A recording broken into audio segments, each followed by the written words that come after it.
提前2天出差归家，厨房的妻子突然说：“明早你得走，我怕我老公早1天回来。”见没人应，5分钟后他出来看到我，瞬间愣住了。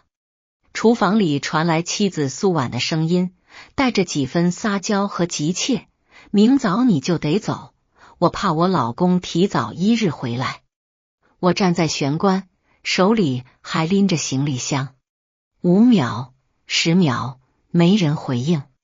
他又喊了一声：“赵明远，你听见没有？”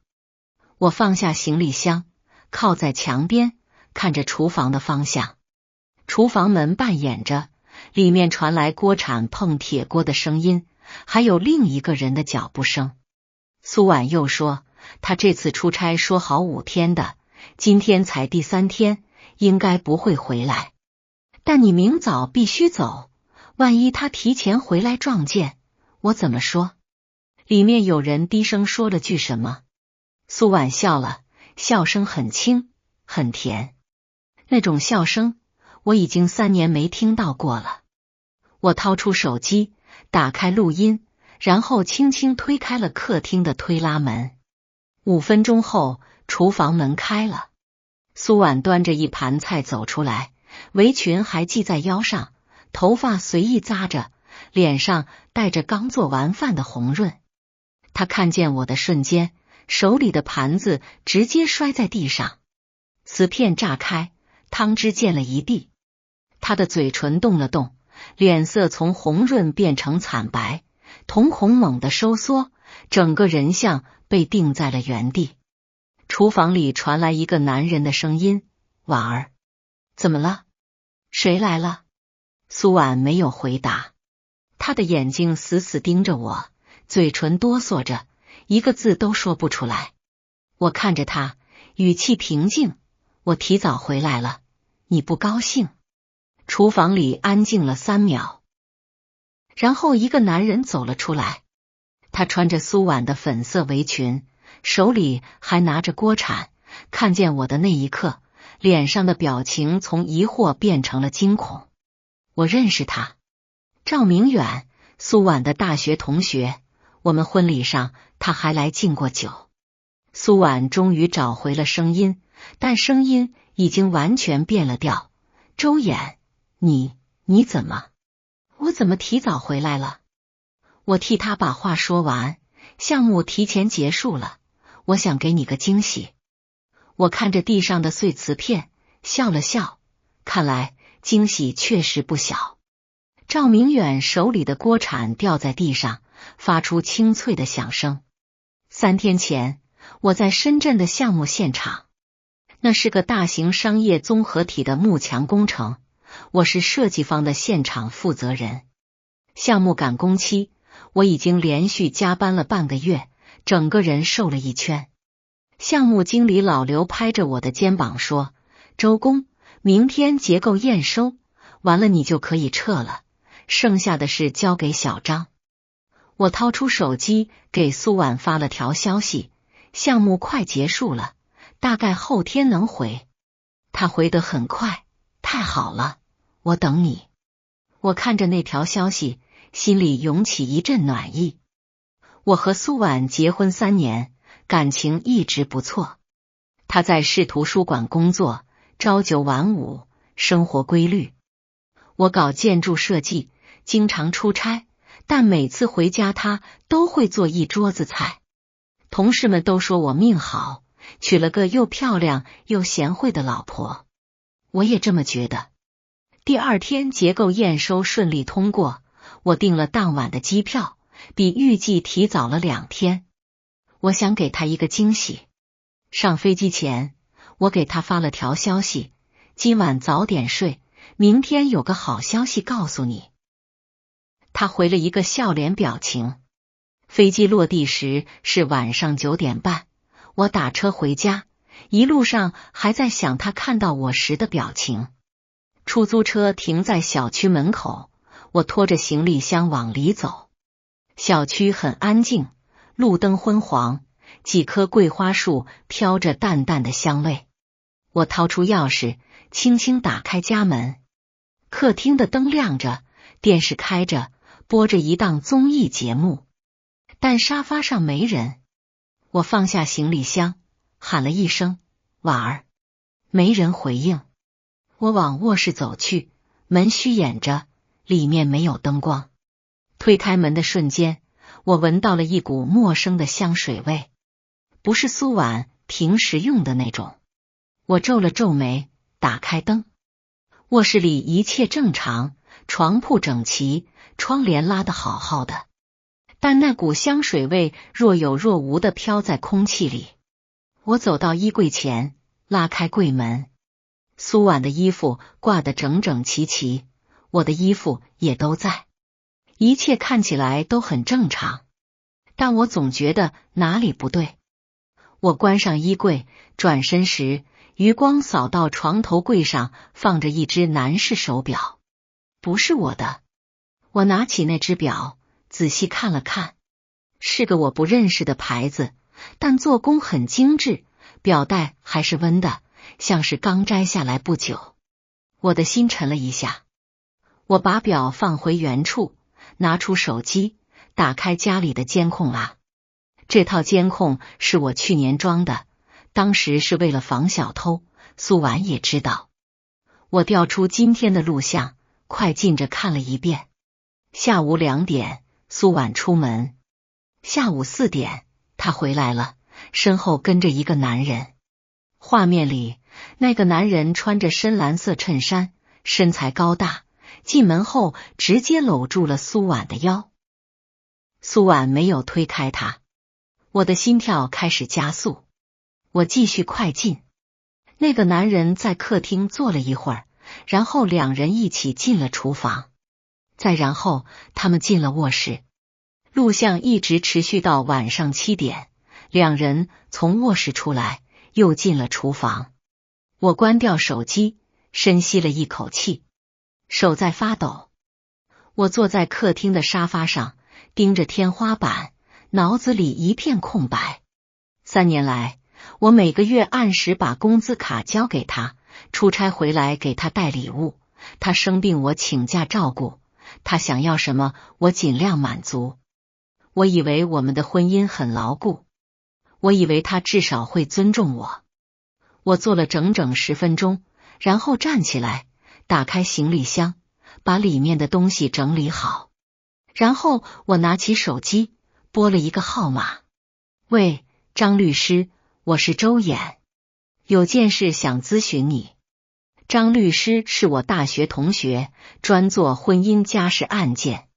你说，如果我想离婚，需要准备什么证据？电话那头沉默了2秒。你确定？确定。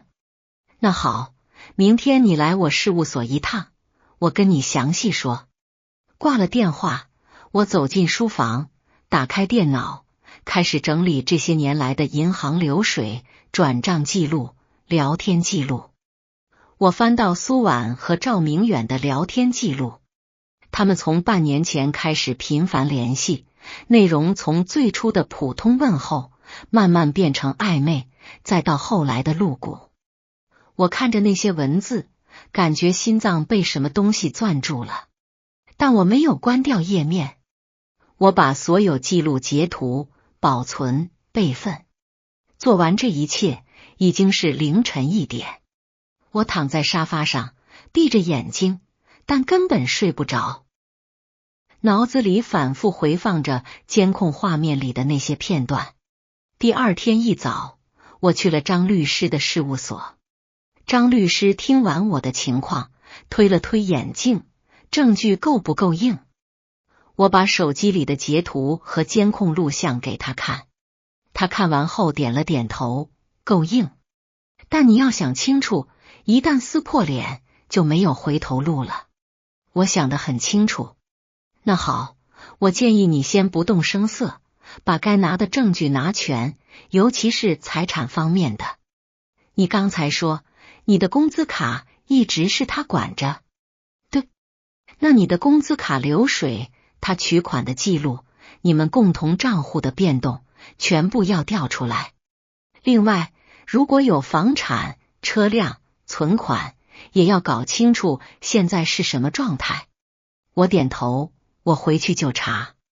张律师又说，还有一点，如果你打算在公开场合揭穿他，最好选一个他最得意、最放松的时候，这样效果最好。我记住了这句话。回到家时，苏婉已经下班了。他看见我，愣了一下，你怎么回来了？不是说后天才到吗？项目提前结束了。我换鞋进门，语气尽量自然。哦，那正好，我今晚给你做好吃的。他笑着走进厨房。我看着他忙碌的背影，心里翻涌着各种情绪，但我没有表现出来。我走进书房，打开电脑，开始查我们的银行账户。查完之后，我的心彻底凉了。我们共同的存款账户里原本有30多万，现在只剩不到5万。另外，他名下多了一辆车，是3个月前买的，用的是我们共同账户里的钱。还有一笔20万的转账记录，收款人是赵明远，备注写着投资款。我截下所有记录，存进加密文件夹。然后我打开手机，给张律师发了条消息，证据差不多了。他回，好，等你通知。我靠在椅背上，看着窗外渐渐暗下来的天色。客厅里传来苏婉的声音，周衍，吃饭了。我站起来，走出书房。餐桌上摆着3菜1汤，都是我爱吃的。苏婉坐在对面，给我夹菜，多吃点，看你瘦的。我笑了笑，谢谢。他看着我，眼神温柔，咱们好久没一起吃饭了。是啊。我低头吃饭，没有多说什么。吃完饭，他收拾碗筷，我坐在沙发上看手机。他洗完碗出来，坐在我旁边，靠在我肩上。老公，你这次出差累不累？还好。那明天周末咱们出去逛逛。好。他靠在我肩上，呼吸均匀。我盯着电视屏幕，脑子里想的却是另一件事。他是什么时候开始变的？是我加班太多，忽略了他，还是他从一开始就不是我以为的那个人？我不知道，但我知道有些事必须有个了断。周末2天，我表现得和往常一样，陪他逛街、看电影、吃饭。他挽着我的胳膊，笑得开心，好像什么事都没有发生过。但我注意到一些细节。他接电话时会走到阳台上去，他手机永远屏幕朝下放在桌上，他晚上洗澡的时间越来越长。以前我会觉得是自己多心，现在我知道这些细节背后是什么。周一早上，我出门上班前，他还在睡觉。我轻轻关上卧室门，走到客厅，从包里拿出一个小型录音笔，放在客厅电视柜的角落里。然后我出门了。中午，我打开手机上的远程录音听了一段。上午10点，苏婉起床。10点半，他接了一个电话。他上班去了。对，今晚可以，你过来吧。他加班，不到10点回不来。电话那头的声音我听不清，但语气很亲密。我关掉录音，继续工作。下午6点，我给他发了条消息，今晚加班，可能要晚点回。他回，好的，别太累。晚上8点，我回到小区，没有上楼。我在小区对面的便利店买了瓶水，坐在门口的椅子上，看着家里的窗户。9点，一个男人走进了小区。虽然距离有点远，但我认出了那个身影，赵明远。他穿着深色外套，手里拎着一个袋子，轻车熟路地走进了我们那栋楼。我看了看时间，继续坐在椅子上。10点，我站起来，往小区里走。上楼前，我打开手机上的录音卡，开始实时录音。走到家门口，我掏出钥匙，故意弄出很大的声响。然后我打开门，客厅里，苏婉和赵明远坐在沙发上，中间隔着一个茶几，茶几上摆着2杯红酒。看见我进来，苏婉的表情有一瞬间的慌乱，但很快恢复了正常。老公，你回来了。赵明远刚好路过，上来坐坐。赵明远站起来，笑着伸出手，周眼，好久不见。我握住他的手，是啊，好久不见。他的手心有点湿。你们聊，我去倒杯水。苏婉站起来，走进厨房。我坐在赵明远对面，最近怎么样？还行，做点小生意。他端起酒杯喝了一口，目光有些飘忽。听婉儿说，你最近在做投资？对，小打小闹。那不错。我笑了笑，没有继续追问。苏婉端着一杯水走出来，坐在赵明远旁边。你们聊什么呢？随便聊聊。我说。又坐了几分钟，赵明远站起来，时间不早了，我先走了。我送你。苏婉站起来。不用不用，你陪周演。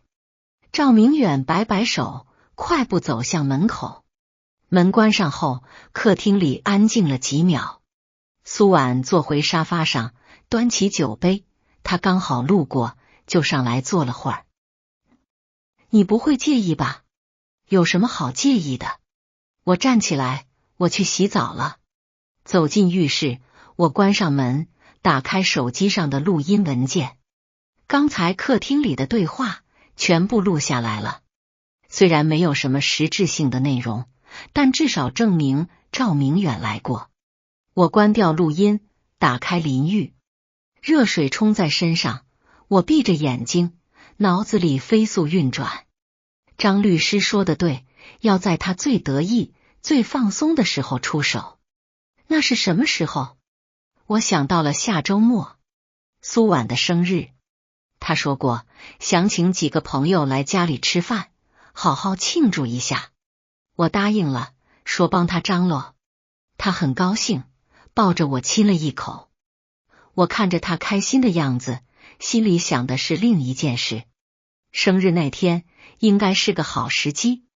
第二天，我去了一趟银行，打印了近半年的流水，然后又去了一趟车管所，查了那辆车的登记信息。所有证据都指向同一个方向。苏婉和赵明远的关系远比我想象的更深。那20万的投资款实际上是赵明远以项目名义从苏婉手里借走的，而那辆车登记在苏婉名下，但实际使用人是赵明远。我把所有材料整理好，拍了照，发给张律师。张律师看完后回复：够了。你打算什么时候动手？下周末，他生日那天。好，我到时候再。挂了电话，我坐在车里，看着窗外。秋天的阳光很好，街道两旁的银杏树开始变黄。我深吸一口气，发动了车子。回到家时，苏婉正在厨房里忙活。老公，你回来了。我炖了汤，马上就好。好。我走进书房，打开电脑，开始写一份文件。离婚协议书。写完最后一句话，我保存文档，关掉电脑。然后我站起来，走到厨房门口。苏婉背对着我，正在盛汤。她的动作很熟练，哼着一首我没听过的歌。我看着她，心里涌起一阵复杂的情绪。3年的婚姻，说没有感情是假的，但有些东西碎了就是碎了，粘不回去的。汤好了。他端着碗转过身，看见我站在门口，愣了一下。你怎么站这儿？闻着香，过来看看。他笑了，那当然，我炖了一下午呢。我接过碗，喝了一口，确实很香。好喝吗？好喝。他笑得更开心了。我看着他的笑脸，心里想的是另一件事。下周末，这张笑脸还能保持多久？周三下午，我请了半天假，去了一趟苏婉的单位，是图书馆3楼古籍阅览室。我到的时候，他正在帮一位老人找书。看见我，他有些意外：“你怎么来了？”“路过，顺便接你下班。”他看了看时间，“我还有半小时，你等我一下。”“不急，你忙你的。”我在阅览室里转了一圈，找了个靠窗的位置坐下。等那位老人离开后，我走到苏婉身边：“最近工作怎么样？”“还行，就是有点忙。”他整理着桌上的书：“你怎么突然想起来接我？”“想你了。”他笑了，但笑容里有一丝不易察觉的僵硬。我看着他，突然问了一句：“婉儿，你觉得咱们的婚姻怎么样？”他手上的动作停了一下，怎么突然问这个？就是随便问问。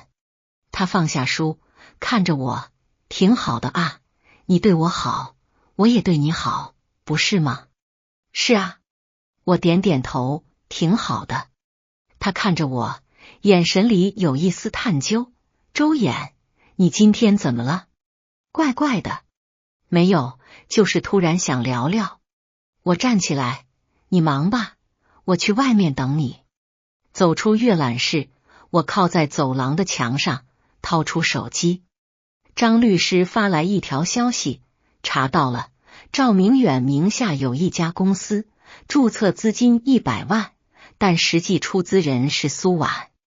转账记录我已经截图了。”我回了一个好字，然后又发了一条：“生日宴的邀请名单，你帮我拟一份。”他回：“没问题。”我收起手机，看着窗外，秋天的阳光透过玻璃窗照进来，在地板上投下一片光影。半小时后，苏婉出来了。“走吧，回家。”“好。”我们一起走出图书馆，往停车场走去。路上，他挽着我的胳膊，头靠在我肩上：“老公，生日那天你打算怎么给我过？”“请几个朋友来家里吃饭，我下厨。”“真的？”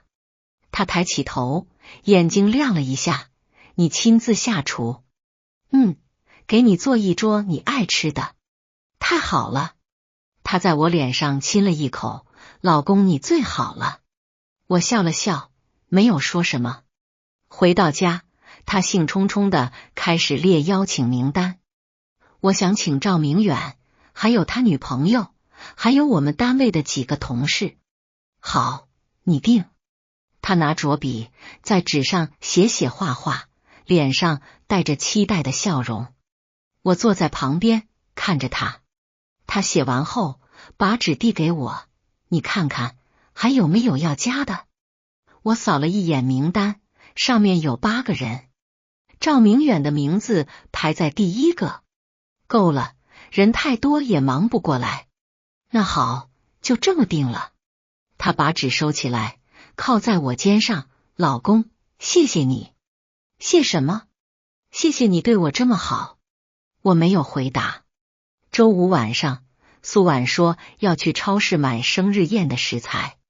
我说我陪她去。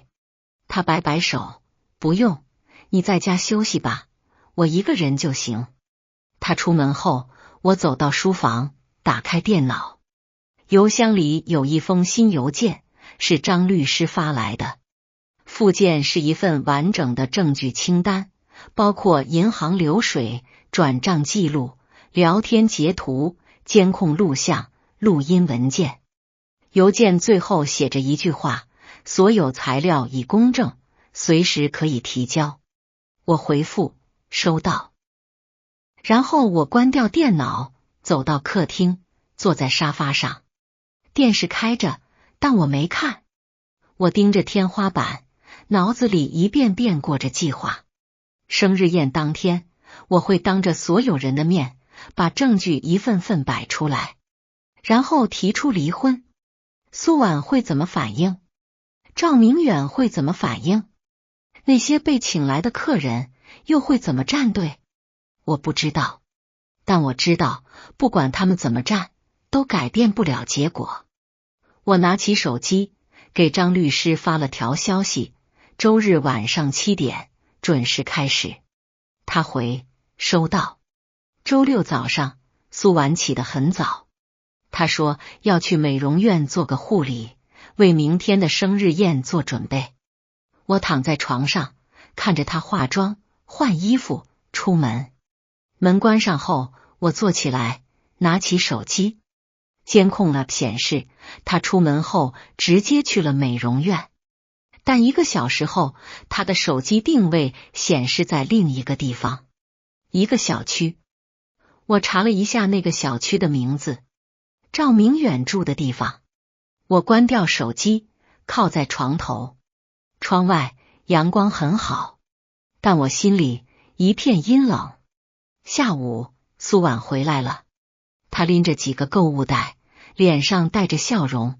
老公，我买了几件新衣服，明天穿给你看。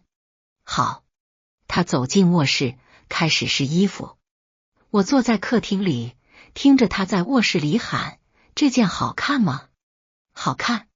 那这件呢？也好看。她高兴地换了一套又一套，最后选了一件米白色的连衣裙。明天就穿这件，你觉得怎么样？很漂亮。她满意的笑了，把衣服挂好，然后走过来坐在我腿上。老公，明天你会给我准备什么惊喜？到时候你就知道了。她在我脸上亲了一口，我期待着呢。我搂着她的腰，没有说话。第二天，周日，苏婉的生日。她一大早就起来了，开始收拾屋子，准备餐具。我去了菜市场，买了很多菜。回来的时候，她已经把客厅布置好了，气球、彩带、鲜花，还有一块写着生日快乐的牌子。怎么样？她站在客厅中央，转了一圈，好看吗？好看。那当然，我弄了一上午呢。她走过来，帮我拎菜。你买了这么多，咱们吃得完吗？吃不完可以留着。她笑着接过菜，走进厨房。我站在客厅里，看着那些气球和彩带，心里想的是，这些东西今晚之后都会被拆掉。下午5点，客人陆续到了。先是苏婉的2个同事，一男一女，男的叫刘洋，女的叫王敏。然后是赵明远，他穿着一身深蓝色西装，手里拎着一个礼品袋。生日快乐。他把礼品袋递给苏婉。谢谢。苏婉接过袋子，笑得眼睛都弯了。赵明远看见我，点了点头。周演，辛苦了。不辛苦，应该的。他走进客厅，坐在沙发上，和刘洋聊了起来。6点，其他客人也到了，一共8个人，加上我和苏婉，正好10个。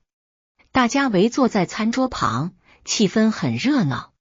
苏婉坐在主位上，脸上带着幸福的笑容。我端着酒杯站起来，感谢大家来参加婉儿的生日宴。今天这顿饭是我亲手做的，希望大家喜欢。大家鼓掌。苏婉看着我，眼里有光。我笑了笑，继续说，在开饭之前，我有几句话想说。大家都安静下来，看着我。我放下酒杯，从口袋里掏出一个 U 盘。婉儿，结婚3年，我一直想送你一份特别的礼物。苏婉看着我，有些好奇，什么礼物？一份关于我们婚姻的完整记录。我把 U 盘插进电视的 USB 接口，电视屏幕上出现了一个文件夹。文件夹的名字是真相。苏婉的笑容僵了一下。赵明远端着酒杯的手停在了半空中。我点开文件夹，里面是几十个文件，有截图，有录音，有视频，有银行流水。我点开第一个文件，那是一段录音。客厅里响起了苏婉的声音：明早你就得走，我怕我老公提早1日回来。然后是赵明远的声音：他这次出差说好5天的，今天才第3天。客厅里一片死寂，苏婉的脸色瞬间变得惨白。录音还在播放，他这次出差说好5天的，今天才第3天，应该不会回来。但你明早必须走，万一他提前回来撞见，我怎么说？赵明远的声音：那今晚。苏婉的笑声：你急什么？吃完饭再说。录音到这里戛然而止，客厅里安静的能听见墙上挂钟的滴答声，所有人都僵在原地。苏婉的脸白得像纸，嘴唇哆嗦着，一个字都说不出来。赵明远端着酒杯的手悬在半空，脸上的笑容还没完全收住，但已经僵硬得像面具。刘洋和王敏对视了一眼，都不知所措。另外几个客人也面面相觑，有人放下了筷子，有人往后靠了靠椅背。我站在电视旁边，表情平静。这是第1段，我说，后面还有很多。苏婉终于找回了声音，但声音又尖又抖。周衍，你什么意思？没什么意思。我点开第2个文件，只是想让大家听听你平时是怎么跟别人聊天的。第2个文件是一段聊天记录截图，屏幕上显示着苏婉和赵明远的微信对话。苏婉，他明天出差，晚上过来。赵明远，好，想你了。苏婉，我也想你，他最近老加班，我一个人在家好无聊。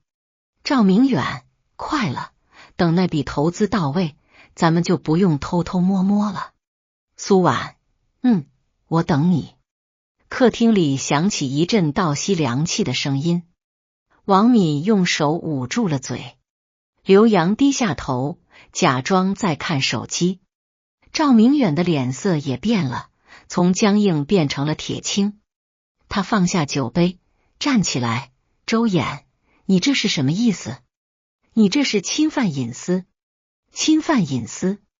我看着他，你在我家厨房里跟我老婆说那种话的时候，怎么没想过侵犯我的隐私？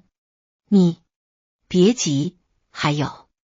我点开第3个文件，那是一段视频。监控画面里，赵明远搂着苏婉的腰，两人一起走进了卧室。时间显示是上周3下午3点。苏婉猛地站起来，椅子向后倒去，发出刺耳的声响。关掉！你给我关掉！他冲过来想拔 U 盘，我伸手拦住他，别急，还没放完。周衍，他的声音带着哭腔，你到底想干什么？我想干什么？我看着他，语气平静，我想让大家看看你背着我都在做什么。赵明远也站了起来，脸色铁青。周衍，有什么事咱们私下说，没必要。没必要。我打断他，你们在我家，在我床上做那些事的时候，怎么没觉得没必要？赵明远的喉结上下滚动了一下，没有说话。我关掉视频，转身面对所有人。各位，不好意思，让你们看了一场闹剧。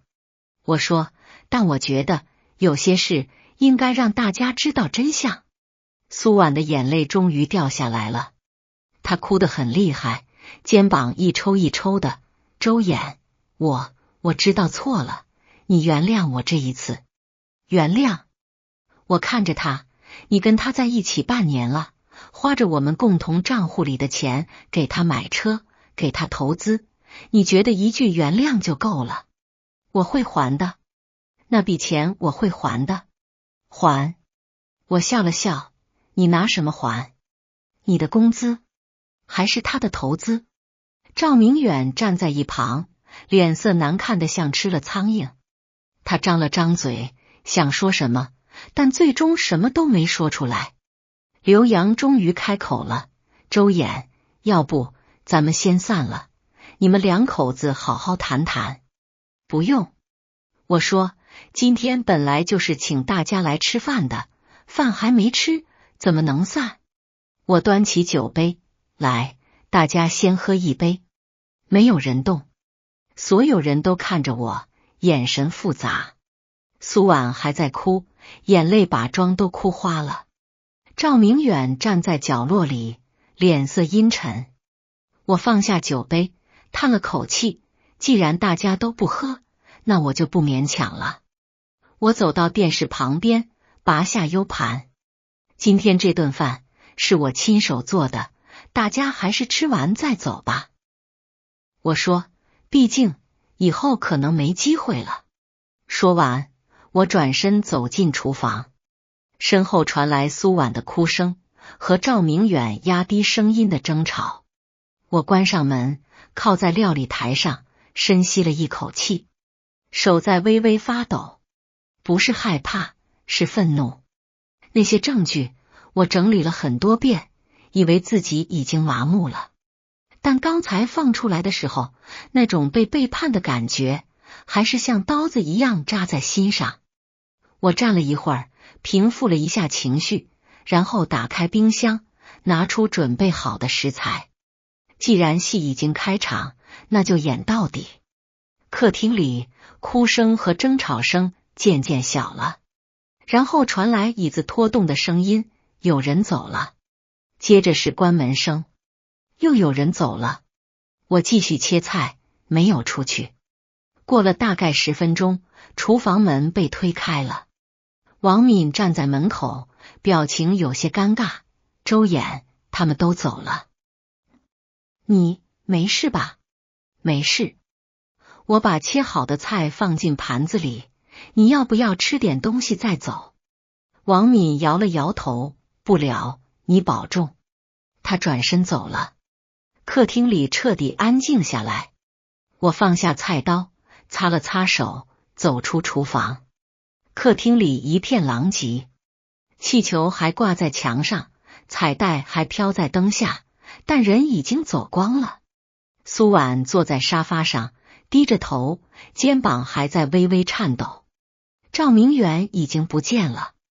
我走到他面前，把 U 盘放在茶几上。这是备份。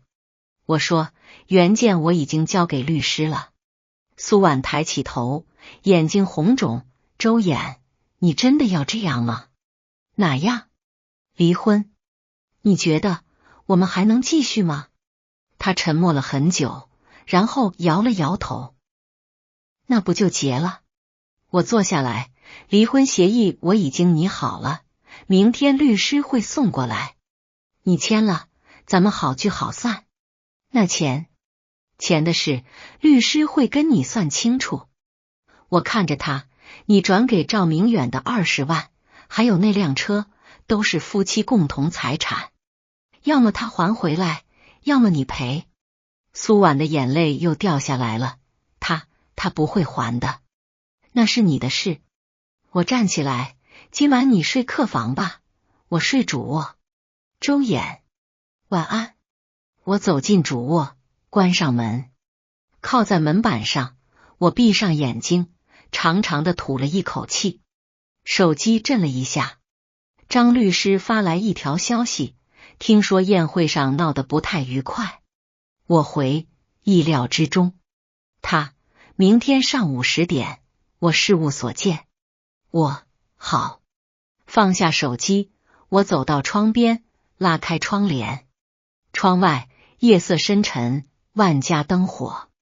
对面楼的窗户里，有人在做饭，有人在看电视，有人在陪孩子写作业。那些普通的、平静的生活，曾经我也拥有过，但现在没有了。我拉上窗帘，躺到床上，脑子里很乱，但有一个念头很清晰：明天一切都会不一样了。第二天上午10点，我准时到了张律师的事务所。张律师已经准备好了所有文件，离婚协议、财产分割方案、证据清单全部在这里。他把一沓文件推到我面前，你看看有没有需要修改的地方。我拿起协议，一页页翻看。财产分割方案写得很清楚，房子是婚前我父母出资买的，归我。车是婚后共同财产，但苏婉名下那辆新车的购车款是从共同账户出的，所以那辆车归他，但他需要补偿我一半的车款。存款按比例分割，但苏婉私自转给赵明远的20万，算作他个人债务，需要他自行追回或赔偿。我放下文件，可以。那好，我明天就让人送过去。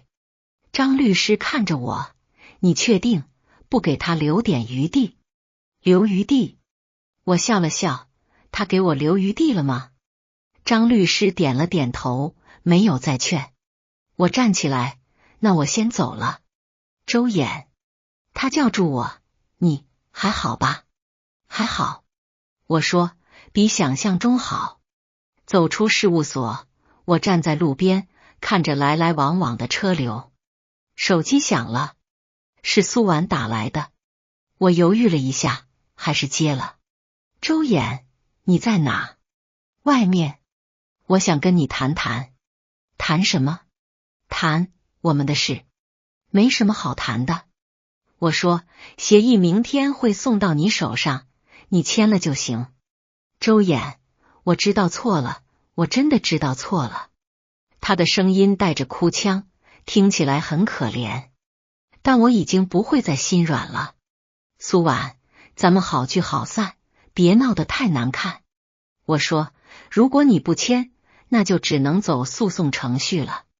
到时候那些证据会出现在法庭上，你父母、你同事、你朋友都会看到。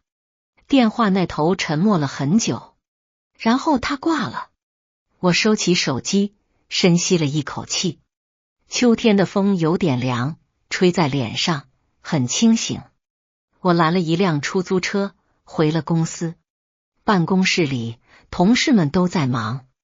我坐回工位，打开电脑，开始处理积压的工作。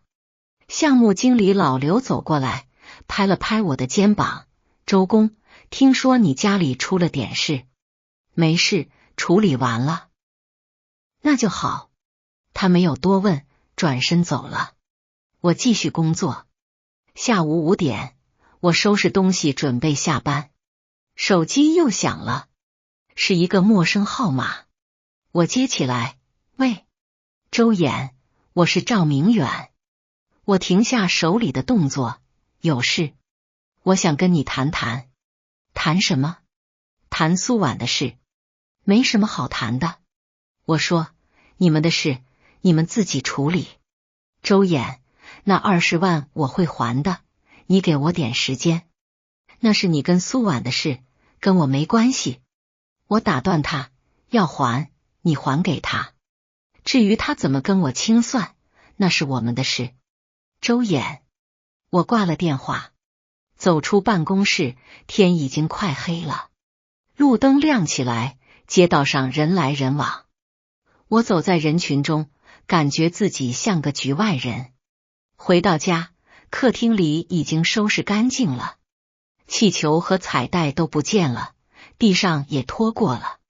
苏婉坐在沙发上，眼睛红肿，显然哭过。茶几上放着一份文件，离婚协议，他已经签了。我走过去，拿起文件看了看，签名栏上他的名字写得歪歪扭扭，像是手在发抖。签了？我问。他点了点头，没有抬头。那好。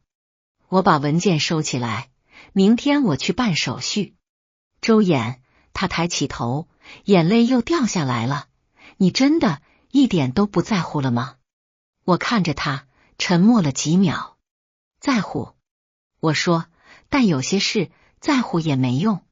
他捂住脸，哭出了声。我没有再说什么，转身走进了书房，关上门。我坐在椅子上，看着窗外，夜色很深，没有星星。我打开抽屉，拿出一个旧相册，里面是我和苏婉的结婚照。照片上，她穿着白色婚纱，笑得很甜。我穿着黑色西装，搂着她的腰，也在笑。那时候，我以为我们会一直这样笑下去。我合上相册，放回抽屉里，然后打开电脑，开始写一份报告。明天还有很多事要做。第二天下午，民政局门口，苏婉站在台阶上，眼睛红肿，脸色苍白。她看着我，嘴唇动了动，想说什么，但最终没有开口。我站在她对面，手里拿着离婚证，红色的封皮，烫金的字。走吧，我说。她没有动。周衍，她的声音很轻，你真的一点都不难过吗？我看着她，沉默了几秒。难过，我说，但难过完了，日子还得过。她的眼泪掉下来了。我转身准备离开，就在这时，一辆黑色轿车停在了路边。车门打开，一个穿着灰色西装的中年男人走了下来。他手里拎着一个公文包，径直朝我们走来。苏婉女士，他问。苏婉愣了一下。我是，您是？我是赵明远先生的律师。中年男人递上一张名片，我代表赵先生，正式通知您，您之前转给他的20万元属于不当得利，他拒绝返还。另外，他名下的那辆车登记在您名下，但实际出资人是他，他要求您返还车辆或赔偿车款。苏婉的脸色瞬间变得惨白。你说什么？简单来说，赵先生不认这笔账。律师笑了笑，他说，那20万是您自愿赠与的，他没有义务返还。至于那辆车，如果您不归还，他会起诉您。苏婉的身体晃了一下，差点摔倒。我伸手扶了他一把，他抓住我的胳膊，声音发抖。他怎么能这样？我没有回答。律师看了我一眼，点了点头，然后转身上车走了。苏婉站在原地，整个人像被抽空了力气。他看着我，眼泪止不住的往下掉。周衍，他骗我。我松开他的手。那是你的事。我说，跟我没关系了。我转身，头也不回的走了。身后传来他的哭声。我没有回头。离婚后的第1周，我过得异常平静。白天上班，晚上回家，做饭、看书、睡觉。生活像一台精密的机器，按部就班的运转。但我知道，有些东西已经不一样了。比如，我不再期待下班回家。比如，我不再习惯性的拿起手机给他发消息。比如，半夜醒来，看着空荡荡的半张床，会有一瞬间的恍惚。但我没有让自己沉溺在这种情绪里。张律师说的对，有些伤口，时间会慢慢愈合。第2周，我收到了苏婉的消息。他说，赵明远彻底失联了，电话打不通，公司人去楼空，连租的房子都退了。那20万，那辆车全打了水漂。他问我能不能借他点钱，他这个月房租都付不起了。我没有回复，不是狠心，而是我知道，一旦开了这个口子，就永远扯不清了。第3周，我接到了苏婉母亲的电话。老太太在电话里哭得很厉害，说苏婉这段时间瘦了一大圈，天天以泪洗面，说她知道错了，问我能不能再给她一次机会。我耐心听完，然后说了一句：阿姨，对不起，我已经往前走了。老太太沉默了很久，然后挂了电话。我知道，在他们眼里，我可能是个绝情的人，但我不在乎。有些底线，一旦被突破，就再也回不去了。第4周，生活终于开始恢复正常。我开始重新规划自己的生活，把家里的布局重新调整了一下，扔掉了一些旧东西，添置了一些新的。周末去健身房，偶尔约朋友吃饭。工作上，我接了一个新项目，忙起来的时候根本没时间想别的。有一天晚上，我加班到很晚，走出办公室的时候已经是深夜11点。街道很安静，路灯昏黄。我站在路边等出租车，突然想起一件事。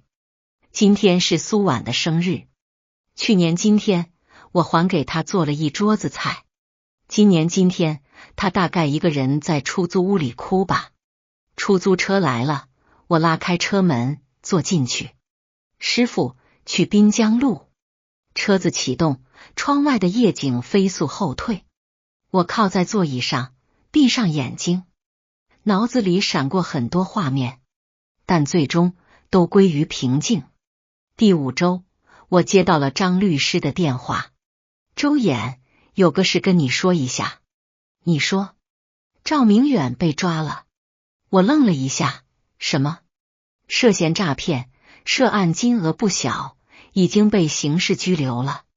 张律师说，警方调查的时候发现他跟苏婉那20万也有关系，可能会作为证据之一。我沉默了几秒，那苏婉呢？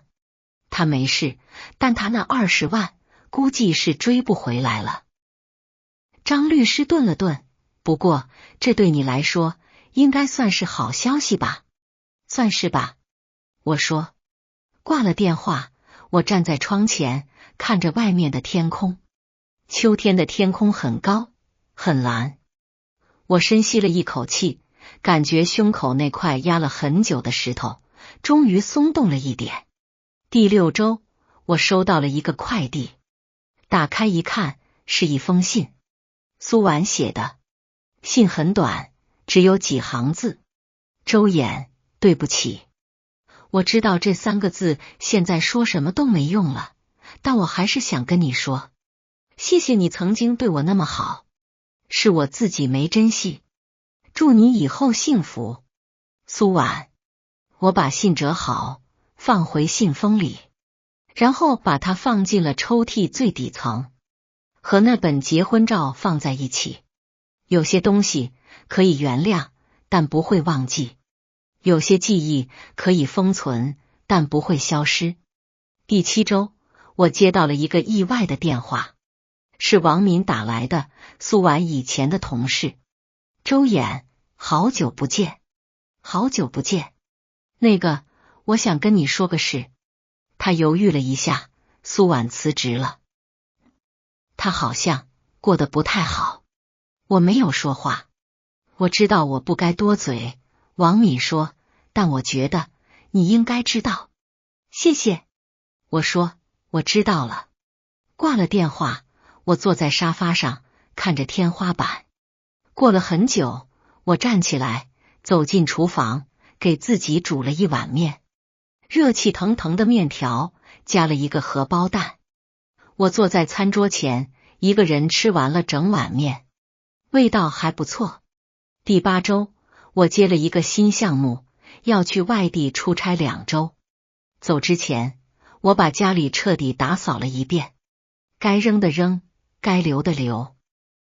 看着干净整洁的屋子，我心里有一种说不出的轻松。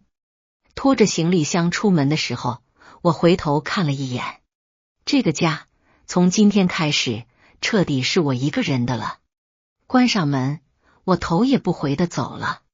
出差回来那天，我在机场遇到了一个人，赵明远的律师，那个在民政局门口递名片的灰西装男人。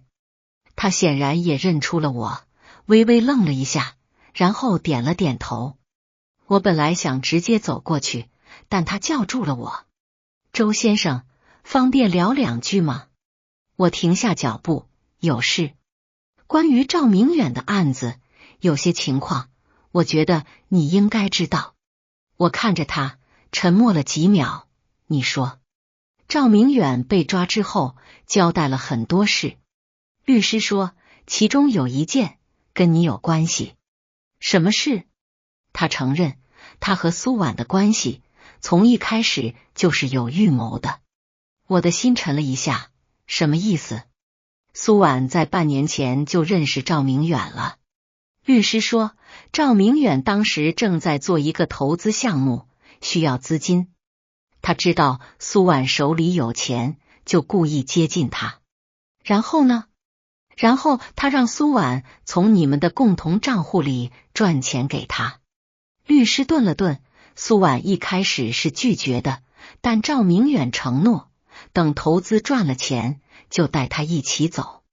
所以他就把钱转给他了。对，律师看着我，赵明远说，苏婉转钱的时候，是知道这笔钱是夫妻共同财产的。也就是说，他是在明知违法的情况下转移了你们的共同财产。我沉默了很久。你为什么要告诉我这些？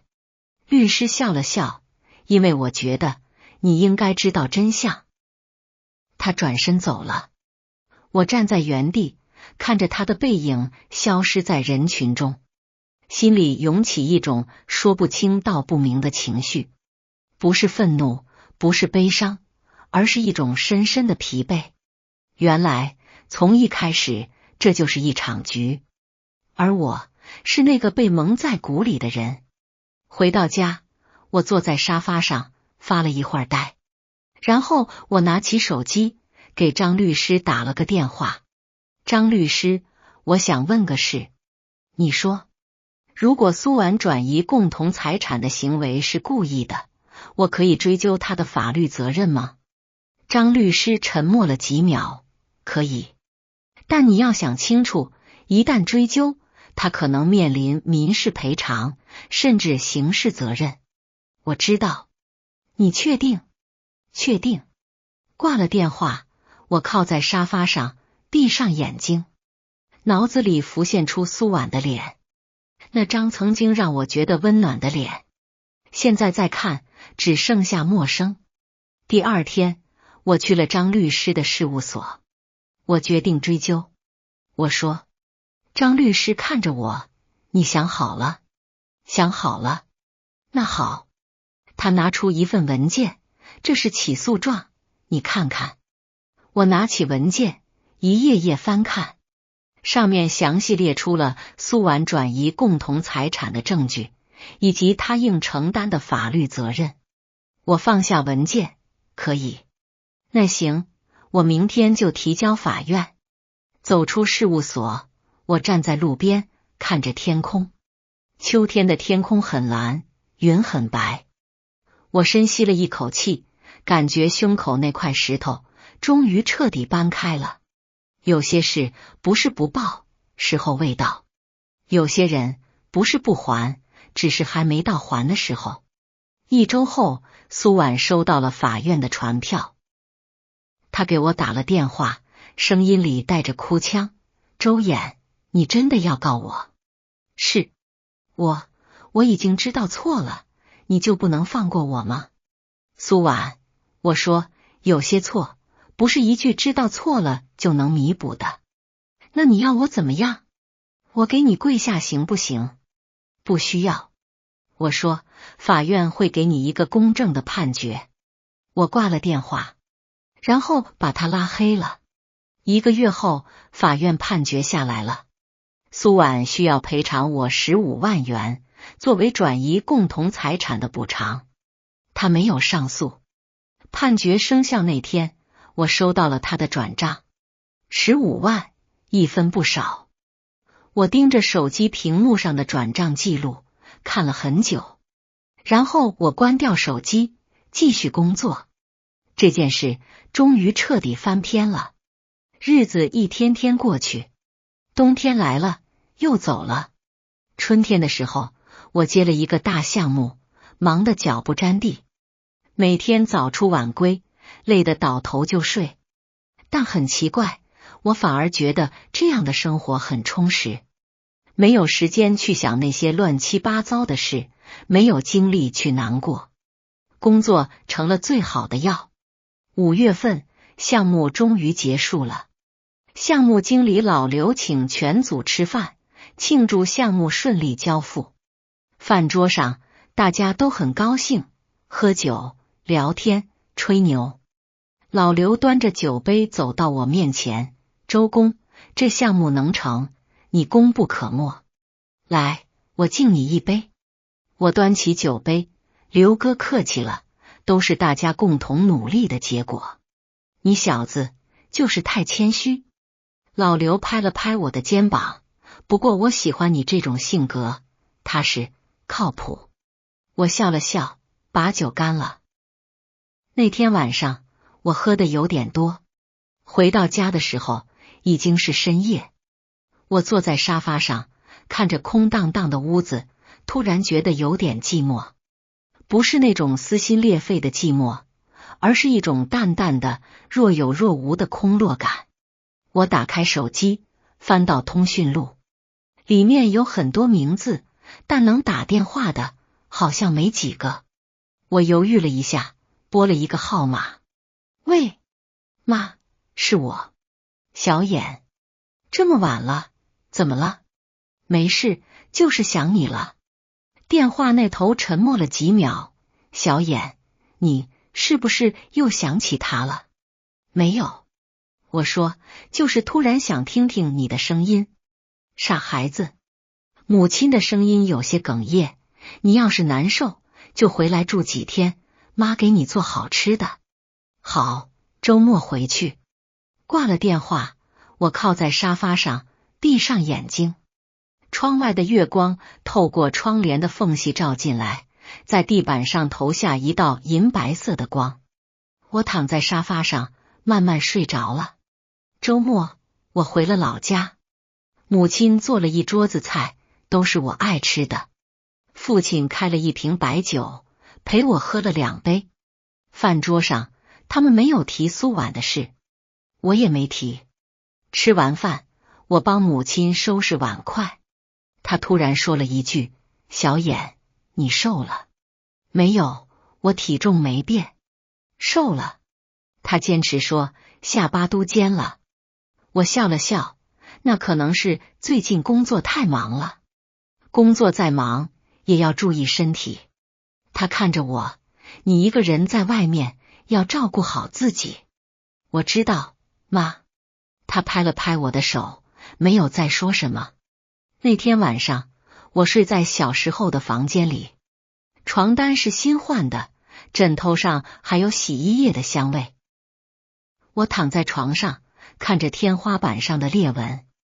那些裂纹，我小时候就看着它们长大，现在它们还在，但我已经长大了。第2天下午，我坐车回了市里。车上，我收到了一条消息，是王敏发来的。周眼，听说你最近过得不错。还行。那就好。他发了一个笑脸。对了，有个事想跟你说一下。你说。苏婉，她好像要结婚了。我盯着屏幕，愣了几秒，然后回了一句：哦。你不问问跟谁？不问了。好吧。他又发了一个笑脸。那祝你幸福。谢谢。我关掉手机，看着窗外飞驰而过的风景，心里很平静，就像听到一个陌生人的消息，没有波澜，没有起伏。原来放下一个人真的只需要时间。秋天又来了，距离离婚已经整整1年。这1年里，我换了工作，换了住处，换了生活方式。从原来的设计院跳槽到了一家更大的公司，工资翻了1倍。在市区租了一套一居室，虽然不大，但一个人住刚刚好。周末去健身房，偶尔约朋友爬山、钓鱼，生活简单，但很充实。有一天，我在整理旧物的时候，翻到了那个 U 盘，里面还存着那些证据。我拿着 U 盘犹豫了一下，然后把它扔进了垃圾桶。有些东西留着也没意义了，该放下的终究要放下。10月份，公司接了一个新项目，在隔壁城市，我被派去现场，要在那边待1个月。走之前，我给母亲打了个电话：妈，我要出差1个月，可能没法经常给你打电话。没事，你忙你的。她说：对了，你上次回来，我看你气色好多了。是吗？是啊，脸上有肉了，眼睛也有光了。她笑了，看来你是真的走出来了。走出来了，那就好。她的声音里带着欣慰。小眼，人这一辈子总会遇到一些坎，跨过去了就好了。我知道，妈。挂了电话，我拖着行李箱出了门。秋天的阳光很好，照在身上暖洋洋的。我站在路边等出租车，看着街道两旁的银杏树，叶子黄了，在阳光下闪闪发光，很漂亮。我掏出手机拍了一张照片，然后发了一条朋友圈。秋天来了，一切都在变好。发完，我收起手机，上了出租车。车子启动，窗外的风景飞速后退。我靠在座椅上，看着窗外，心里很平静，也很踏实。1个月后，项目结束，我回到市里。刚下飞机，就接到了张律师的电话：周衍，有个好消息告诉你。什么好消息？赵明远的案子判了7年。我愣了一下，7年？对，诈骗金额不小，加上还有其他罪名，数罪并罚，7年。张律师说，苏婉那20万虽然追不回来了，但法院判赵明远赔偿，等他出狱后慢慢还。那苏婉呢？他没事，但经过这件事，他应该也长记性了。我沉默了几秒，谢谢张律师。客气了。他说，对了，你最近怎么样？挺好的。那就好。他笑了，有空出来喝一杯。好，改天约。挂了电话，我站在机场出口，看着外面的天空。秋天的天空很高，很蓝。我深吸了一口气，感觉空气都是甜的。7年，赵明远要在监狱里待7年，苏婉要背着那20万的债慢慢还，而我终于彻底自由了。我拖着行李箱走向停车场，阳光照在身上，暖洋洋的。我掏出手机，给母亲发了条消息：妈，我回来了，周末回去看你。她回得很快：好，妈给你做好吃的。我笑了笑，收起手机，发动车子，驶向回家的路。